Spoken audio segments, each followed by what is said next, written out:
అల్లుడితో లేచిపోయిన అత్త వచ్చేసింది. అసలు ట్విస్ట్ తెలిస్తే అవాక్కవ్వాల్సిందే.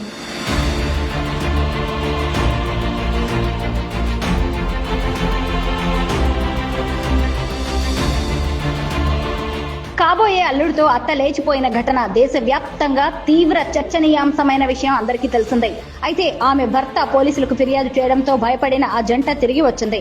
సరాసరి పోలీస్ స్టేషన్ కు వెళ్లి తాము ఎందుకు పారిపోవాల్సి వచ్చిందో పోలీసులకు వివరించారు. ఇకపై తన ప్రియుడితోనే ఉంటానని భర్తతో విడాకులు ఇప్పించాలని ఆమె పోలీసులకు మొరపెట్టుకుంది.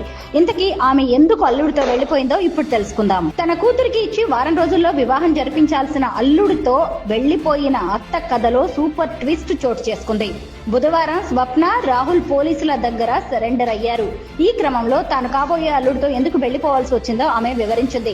ఇకపై తాను రాహుల్ తో జీవిస్తానని, అతన్నే పెళ్లి చేసుకుంటానని తెలిపింది.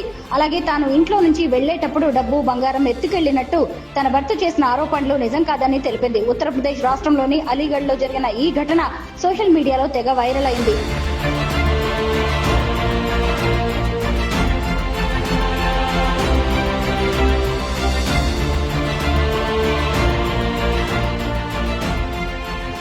అలీగఢ్ దాదోన్ కు చెందిన జితేంద్ర కుమార్ స్వప్నను 20 ఏళ్ల కిందట పెళ్లి చేసుకున్నాడు. వారికి శివాని అనే కూతురు ఉంది. అయితే ఏప్రిల్ 16వ తేదీన రాహుల్ అనే యువకుడికి తమ కూతుర్ని ఇచ్చి పెళ్లి జరిపించేందుకు ఇరు కుటుంబాలు నిర్ణయించాయి. పెళ్లి ఇంకా 3 నెలలు ఉందన్న సమయం నుంచి రాహుల్ కాబోయే అత్త స్వప్నతో క్లోజ్ గా మూవ్ అయ్యాడు. ఆమెకు ప్రత్యేకంగా ఫోన్ కూడా కొనిచ్చాడు.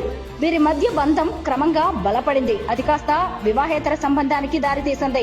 ఈ క్రమంలో మరో 10 రోజుల్లో పెళ్లి ఉందనగా సరిగ్గా ఏప్రిల్ 6వ తేదీన రాహుల్ స్వప్నను తీసుకుని పరారయ్యాడు. అప్పటికే పెళ్లి పనులు పూర్తి చేసిన జితేంద్ర కుమార్ పెళ్లి కార్డులు కూడా పనిచేశాడు.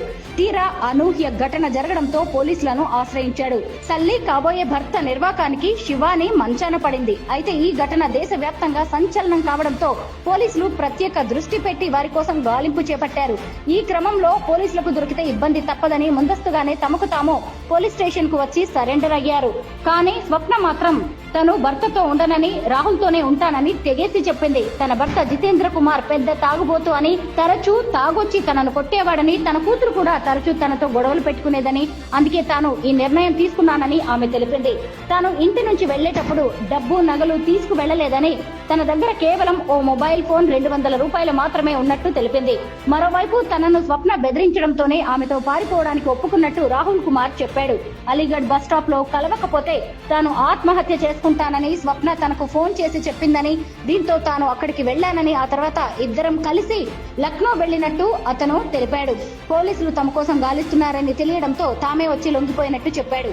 అయితే ఇప్పుడు స్వప్నాన్ని పెళ్లి చేసుకుంటావా అని పోలీసులు అడిగితే అందుకు తాను సిద్ధంగానే ఉన్నట్టు వివరించాడు. ఏది ఏమైనా ఈ వివాహేతర సంబంధం వ్యవహారం సోషల్ మీడియాలో హల్చల్ చేస్తోంది.